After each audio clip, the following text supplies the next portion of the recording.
Welcome, and we are an hour away from happy hour, so that's a good thing. This is the last session of the day. It's gone fast.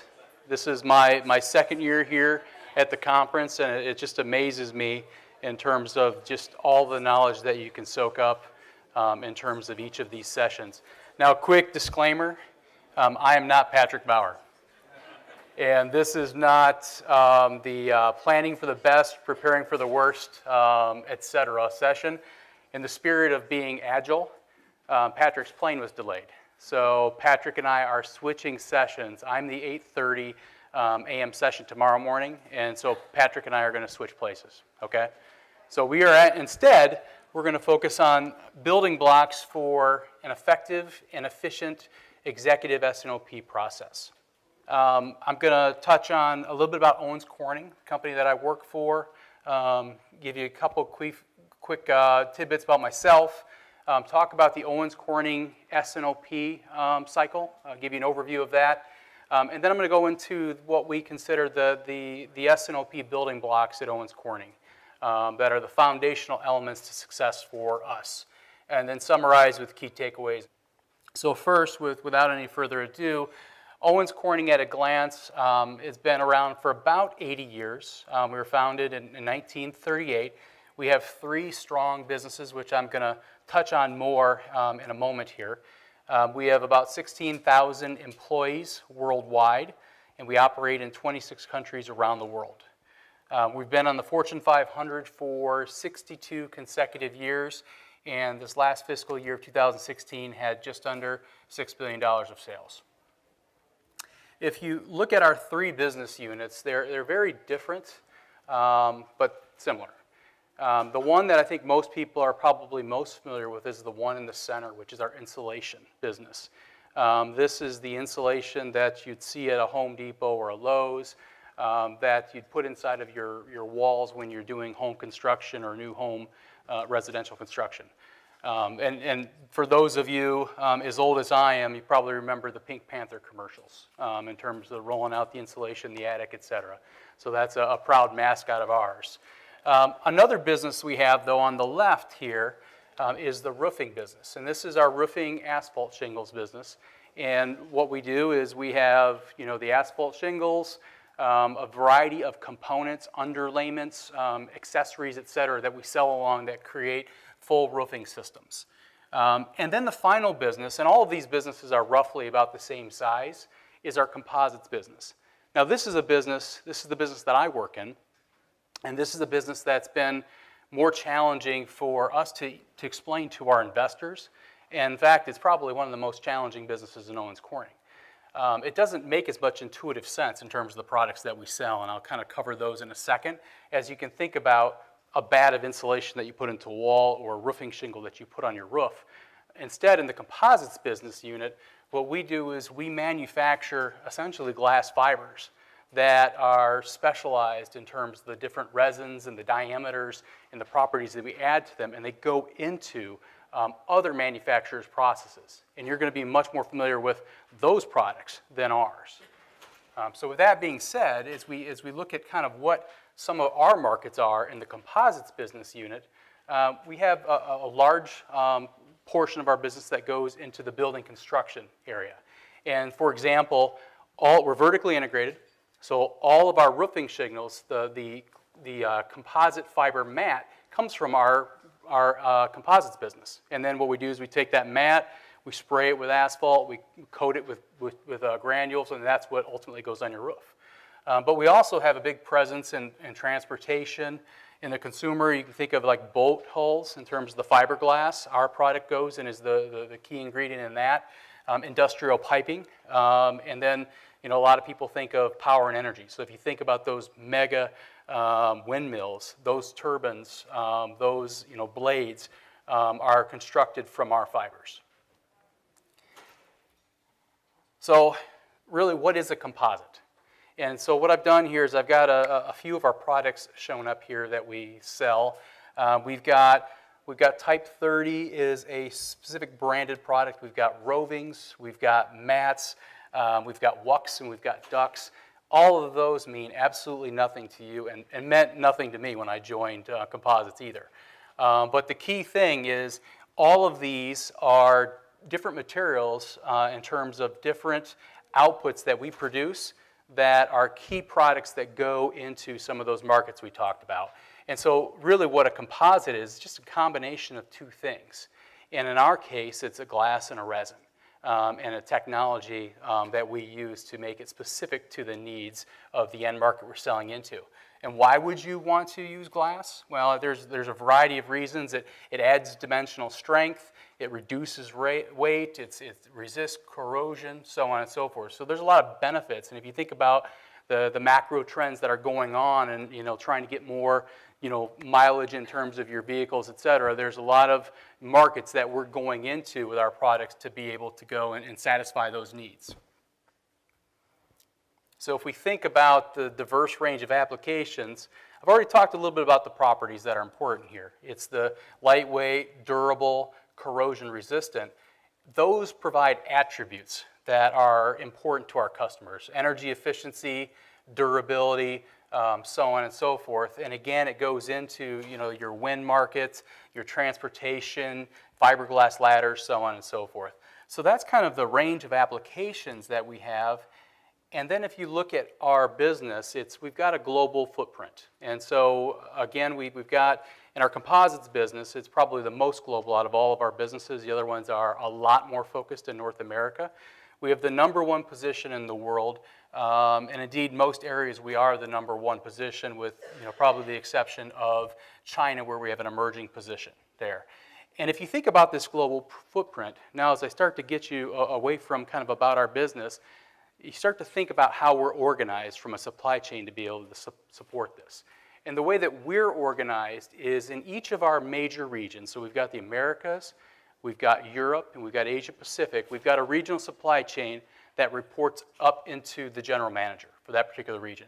And then we've got a global center of excellence that goes across the top.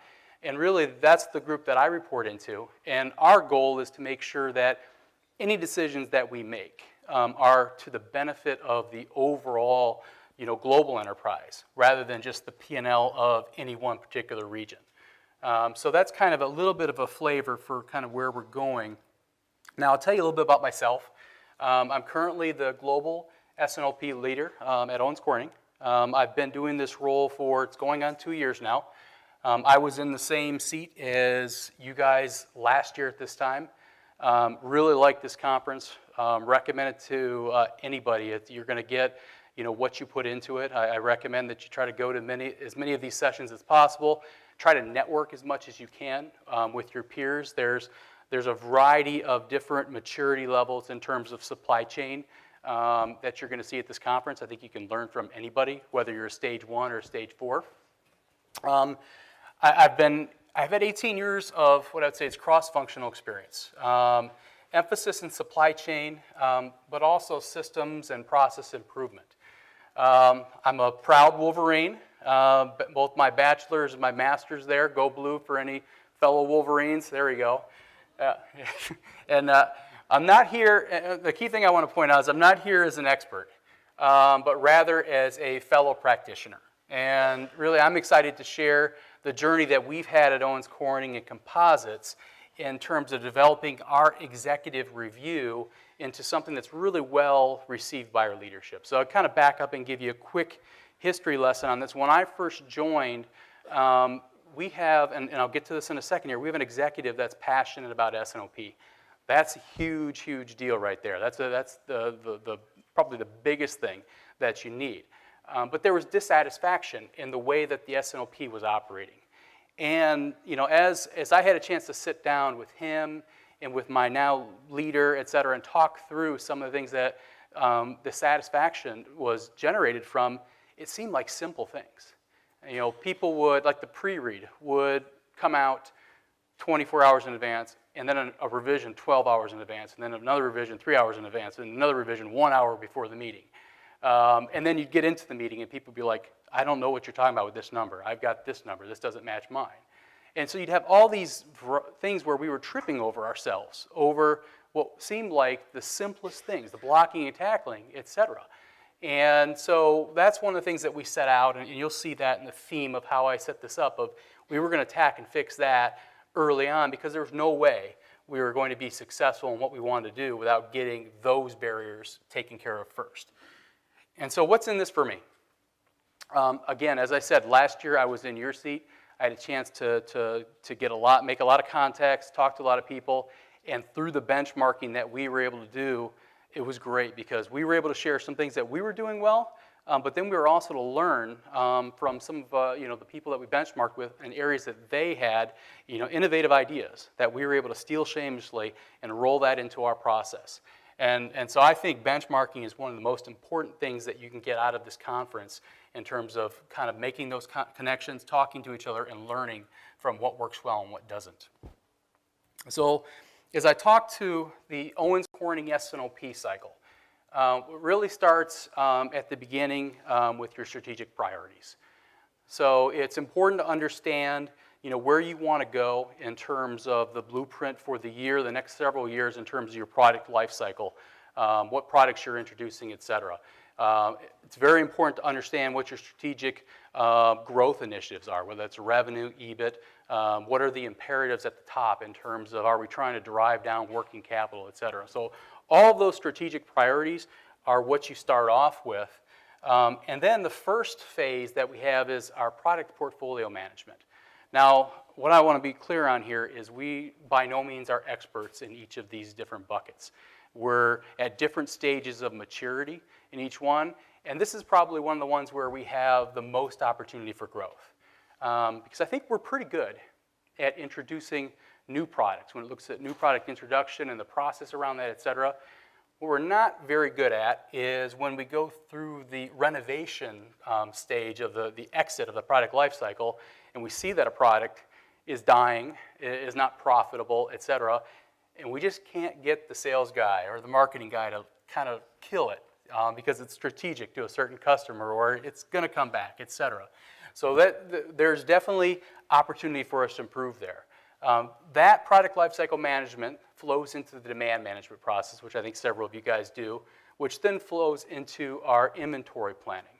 And what we do here is we've got, not too dissimilar to what I'm sure a lot of you do, is we've got a structured process where we're understanding where we have make to order, make to stock, what different layers of inventory we need to have, and making sure that we're all aligned on what the appropriate level is.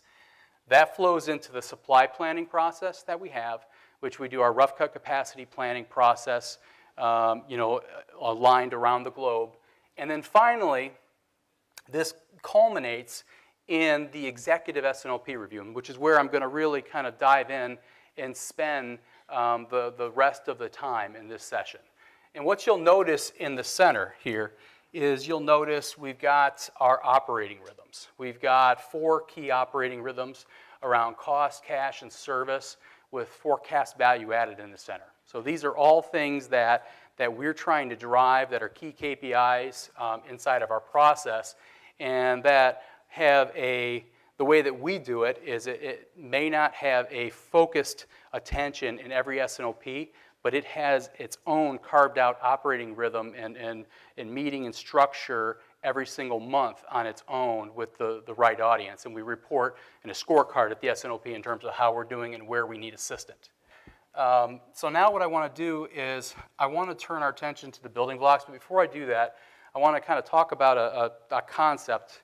When I was putting these slides together, the way that I kind of visualize this is I'm an economics major, but I had to take psychology.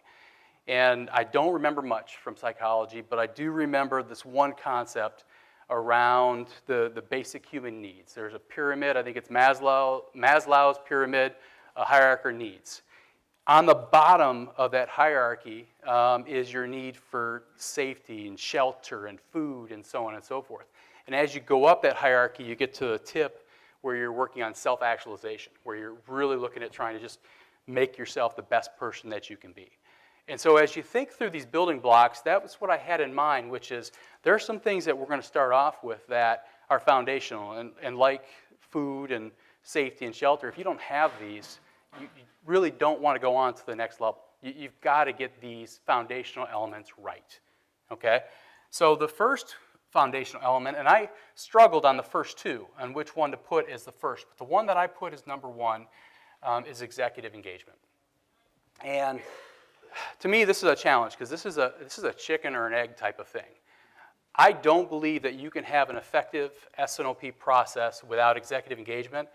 I don't believe you can have executive engagement without an effective S&OP process.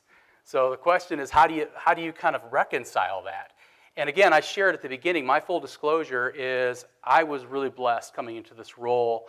I have a senior executive that is very passionate about S&OP and wants it to be, what we leverage to run the business. And we do, which is, I recognize, is a huge head start on probably a lot of people in terms of that, removing that barrier.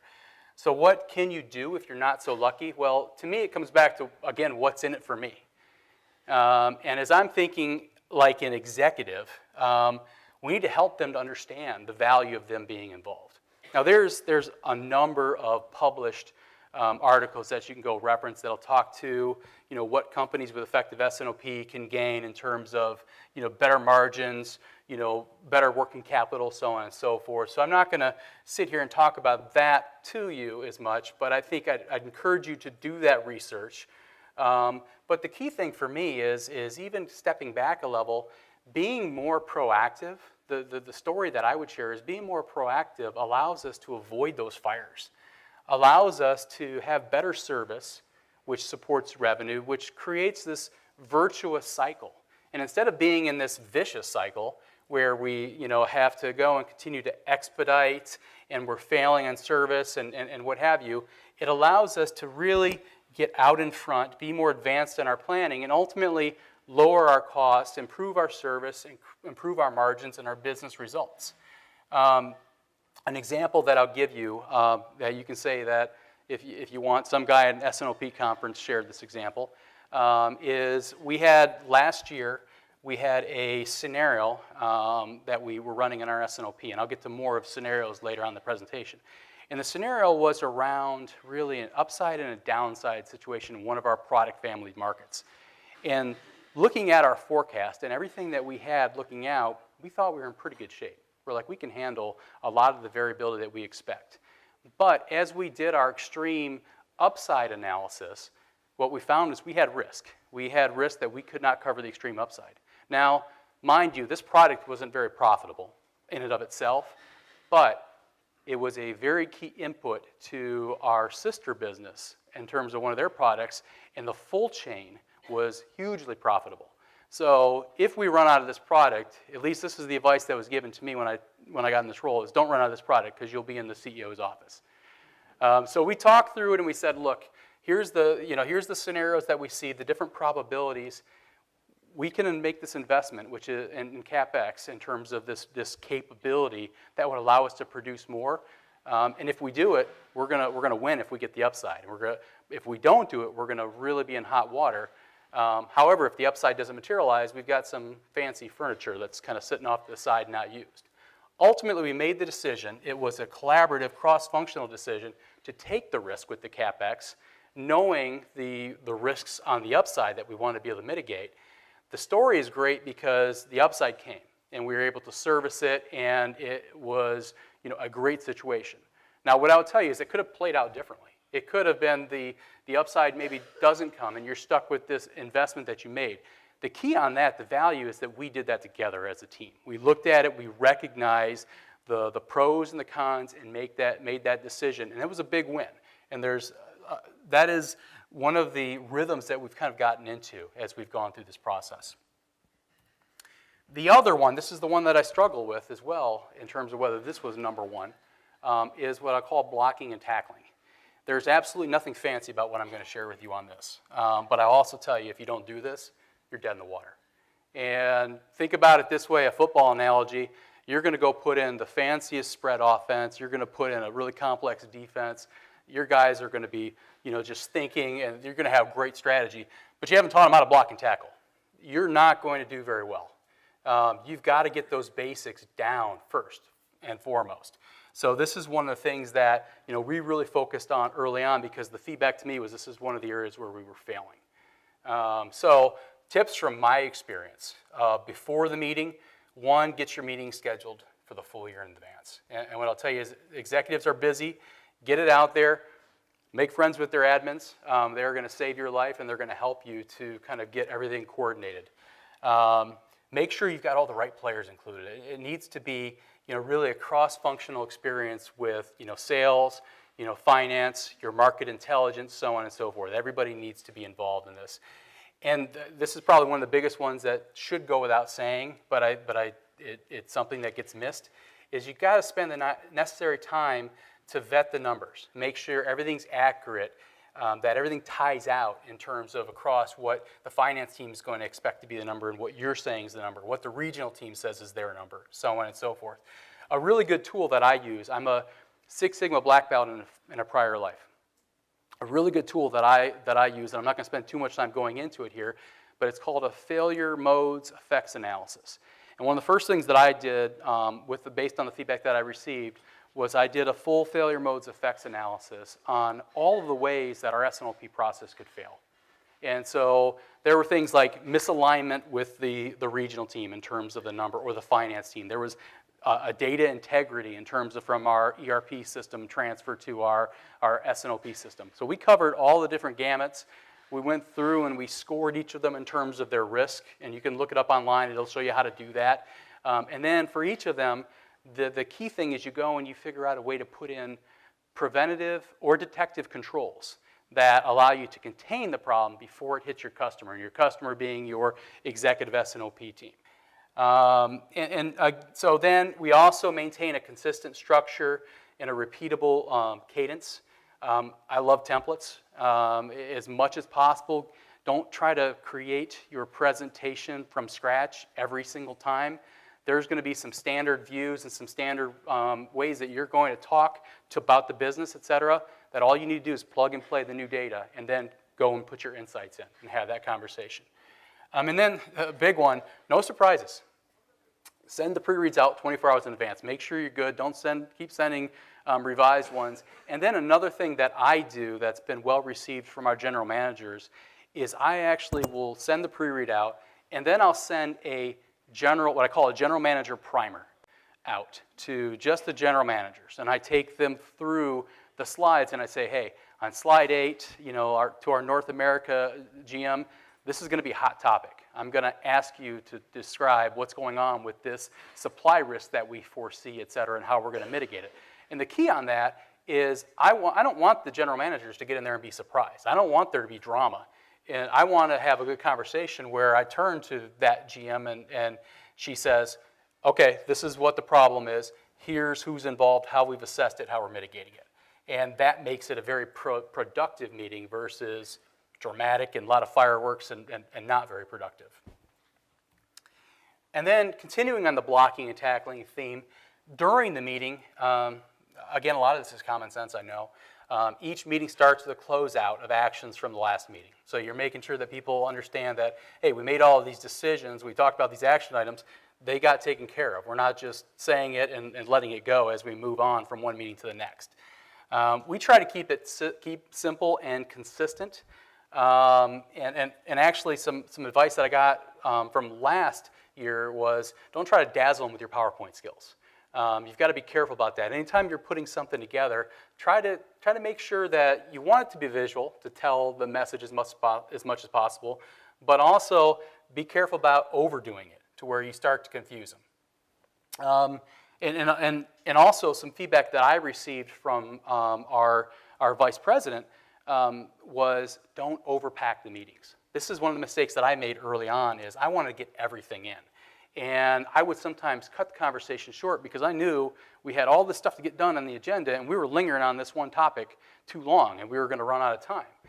And really the advice that he gave me is that the value in the S&OP is the debate and the discussion and the ultimate decisions that come from it, not we're adhering to the process, we're hitting all the points, et cetera. So that was a good learning for me to dial back.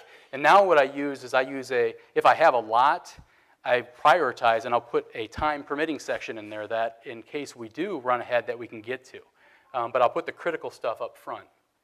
And then after the meeting, always publish a recap within 24 hours of the meeting.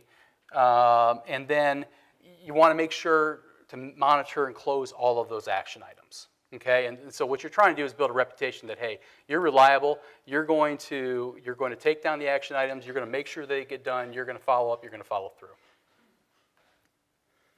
So then, now that we've gotten past really the obvious stuff, the stuff that you're like, all right, you got to do this, but if you don't, you're going to absolutely fail. Now we start to get into getting a more of a higher level. Let's talk about getting a business focus. And to me, the key here is you want one version of the truth, and this is going to be how you run the business in terms of the SNOP. So that's the key thing that you need to enroll your partners on in that journey. And the key thing is you've got to bring them in, and they've got to find value.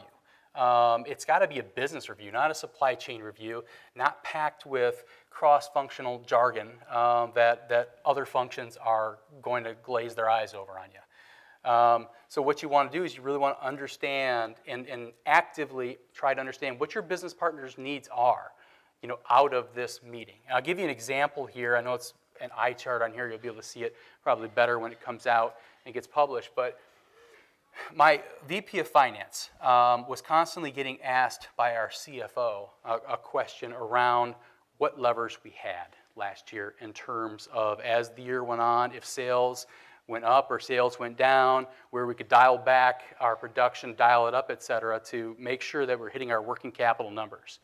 And so he wanted to be able to quickly answer that. And he didn't want units. He wanted units, but he also wanted even in working capital. So what we did was I worked with him and his team, and we put together a template that showed the frozen section of kind of here, we're locked in these decisions, the slushy section, and then the liquid section, and then what each of the plants were, what the units were, what the EBIT impact would be, what the working capital was. And so then what we did was every single S&OP, that would go, sometimes it went in the content, other times it went in the appendix, but it was there every time because that was his walk-around page, that if the CFO ever asked him that question, he could pull it out and say, here's where we're at. And so that, for him, was highly valuable. And so there are examples like this where you want to understand your audience and understand what they are trying to get out of the meeting. And then think like a CEO. And so the key thing is don't think like a supply chain practitioner as much as what business problem are we trying to resolve here. And so what are the business measures that we care about? Revenue growth, EBIT, working capital, so on and so forth. And an example that we have here is we really focus, and this is going back to the demand review, but we do a partnership with our market intelligence team, and market share is a huge measure that we want to monitor. And we know what our forecast is, and our market intelligence team has models that estimate what the market is, and we have this over several years. And so we have a process where we layer those together, and we talk about the forecast, and we talk about the implied share growth or share loss that forecast number that we have would mean versus the market intelligence estimate of the market. And that drives really good conversations because we may come in and say, okay, here's our number, here's kind of what we're talking about, and by the way, based on what we believe the market to be, that means we're going to grow 5% share in this particular geography. Does that make sense? And that sparks a lot of the right questions about, is that really in our strategic best interest? Is that what we're trying to go and do? So that's an example of how we try to do that, of bringing it to what matters for the business and bring it together in that fashion. And then connecting to the financials. Always try to connect to the financials. And so what we try to do is we do both the unitization and the monetization of the forecast that we're building. So we can talk in the language of business. And we also work on mimicking some of the views that our FP&A team uses. So a really simple example here, nothing fancy, it's again hard to see, but we've got a PSI progressions, production, sales, inventory, where we show how each of our snapshots of our forecasts have evolved over time. So you go from last year to the operating plan to our first official finance forecast to our second official finance forecast to the current one. And then you've got some bullets along the side here that explain the summary of the key drivers. Not everything that's happening, but the key big drivers. And that's kind of how we start the executive S&OP meeting is to say, let me set you the context of the big picture before we go into the details. And I know this has been mentioned a lot already in several of the sessions. In fact, I feel like I'm repeating myself with what I heard in several that I'm sitting on. But you got to keep the right perspective. And this is really tough. Again, I feel blessed in terms of the audience that I have, but I've been in other businesses where I see how this absolutely takes over.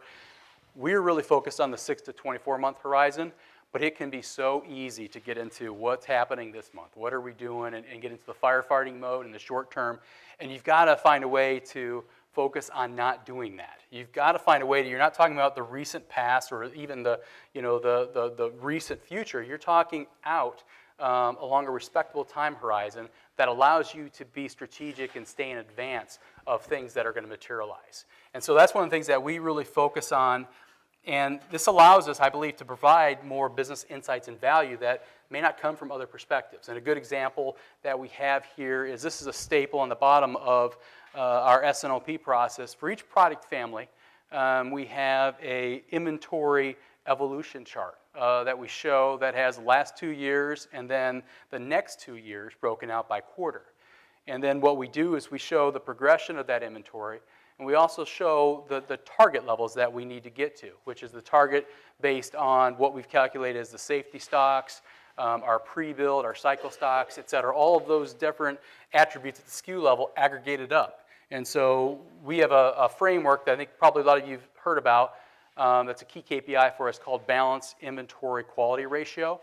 It's one that we use to go and make sure that we not just have the right enough of it, or not too much, that we have enough, so that we're not too high or not too low. But this is a staple, and again, going back to what I've talked about before, we keep it simple. They know this is coming for each of our product families. We talk to this, we show at a high level kind of how the inventory is going to perform. We show a cut along the right-hand side of geographically our days on hand and where you have outliers that we need to look at, and we just have commentary where we're saying, okay, this is what we see and what we need to address in terms of risks. Okay, so then the next thing I want to talk about is being decision-oriented. So from a decision-oriented aspect, really, the only reason you're having this meeting, you want to inform them, but you need to make decisions. There's things that you need the executives to help you to make a decision on. And so, some tips from my experience on this is, one, make sure you set clear, you can't make decisions on everything. So make sure you set limits on what gets escalated to this level because you quickly run out of time. Clarify who makes those decisions, who's accountable, who, so on and so forth. And ensure that everybody's aligned and that's the focus of the meeting. That's why we're there, etc. I like to storyboard the meeting in advance, kind of thinking through what my end outcome is. And as we talked about before, I try to prioritize the most important topics first. It can get easy to say, yeah, I can knock off these two real easy, etc. And so you start put the easy ones first, you run out of time for the important ones. So you've got to get the most important things first and focus on those. And then this is a point that I think is absolutely critical. Grease the skids. And what I mean by this is similar to what I talked about in terms of the general manager primer. Don't be coming into an S&OP with a really high-profile, stressful, major decision and drop it cold on everybody. What you want to do is you want to spend the amount of time sitting down with all the key players, explaining what's going on, talking about the options, socializing in advance what the possibilities are, so that when you come into that meeting, everybody, at least the key players, are pretty aware of it, have thought about it, and you can have a quick dialogue and make some progress. Again, this forum is not for creating a lot of drama and fireworks. If you're doing your job really well as an S&OP facilitator, you've already greased the skids, and it's a pretty easy conversation. Be fully transparent on the good news and the bad news. And then, again, relentlessly drive for alignment and decisions. So this is, I think, my favorite one, and one that we're starting to make a lot more progress on. That's a lot of fun. This is getting towards the top of the pyramid. And this one is about embracing uncertainty. And as the saying goes, the only certainty is change. The only constant is change. So some tips from my experience. One is be really careful when the herd's all running one way and you're all running the same way. It's good practice to stop every now and then, pop your head up, and think, okay, what's around the corner? What are the possible alternative situations or scenarios that I should be considering here? Everybody, demand is growing, it's exploding, et cetera. Let's just fire up the machines. We've got to go after this. What could the alternative situation be, and what are the likelihoods of that? What would your levers be in that case? And a good one that I like to use, and I'm sure a lot of you guys do, but is using past performance and comparing and contrasting that with future performance. A great example is if you've got a plant that's running at 92% efficiency all year, and that your forecast for the rest of the year has it at 97. And so you're like, well, okay, what magically is happening now that we go to July that hasn't happened up to this point? Those are points where it's really important in an effective S&OP to be a detective, to go in there and try to find those things and bring those up to the right people to challenge those points before it becomes a bigger issue down the road. So you really want to create gaps and in terms of the risk and escalate that and create the visibility so you can make decisions.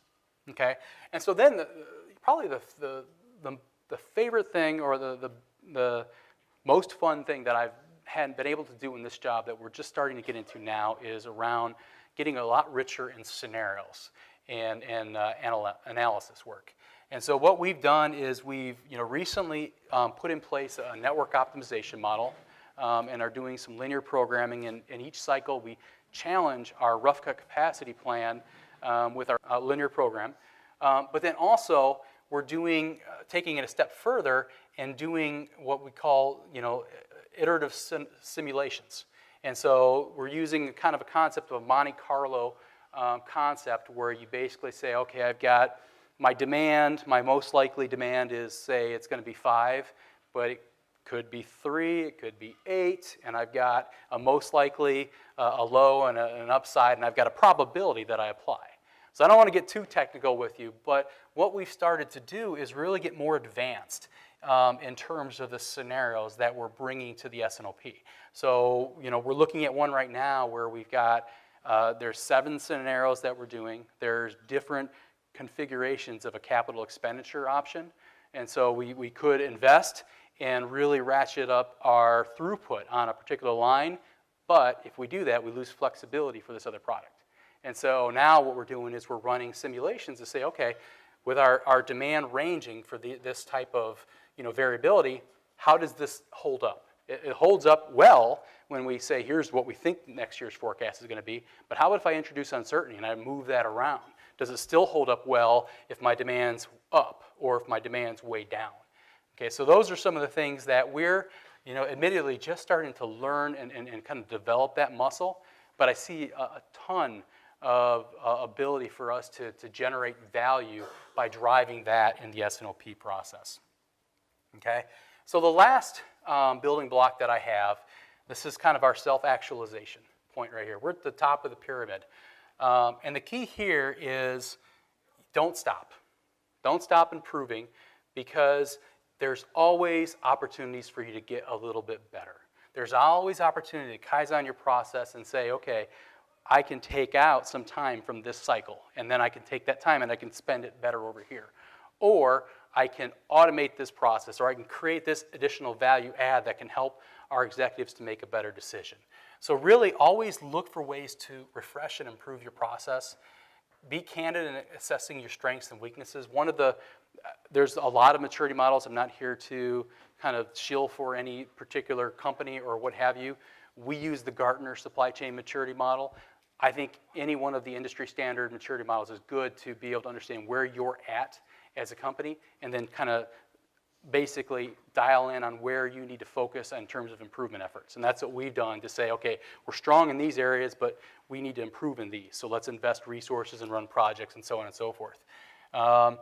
Benchmark, again, as I talked about, the key thing is, regardless if you're ahead of a company on the maturity curve or behind them, you're going to learn from another company. There's great things that all of us do, et cetera. And then the other thing is regularly survey your stakeholders. And so that's one of the things I told you about, some of the feedback that I got. That's one of the things I did late last year is I sat down with them and said, okay, what's working well? And please be candid, tell me what's not working well, et cetera. And then finally, it's keep it fresh. And this might sound like a contradiction from what we said before, where we're saying you got to simplify and standardize, et cetera, but you don't want it to get stale either. It's a balancing act of making sure that you're continuing freshening it up, making it relevant to the audience, getting better. Okay? So with that being said, I think I'm pretty close on my time here. This is kind of a quick summary, key takeaway of the building blocks. Again, you start with executive engagement, and I believe this is absolutely required for a success. Don't pass go without this one. Then you need to block and tackle, and if you don't do that, you're going to lose that executive engagement real fast. And then you get into make it about a business, not a supply chain meeting. Make it decision-driven. Understand that we don't know for sure what's going to happen. Our forecast is always going to be wrong, so embrace uncertainty. And then finally, be humble and understand that there's still opportunities to improve and embrace that journey. All right, you guys have been great. Thank you very much. Appreciate it.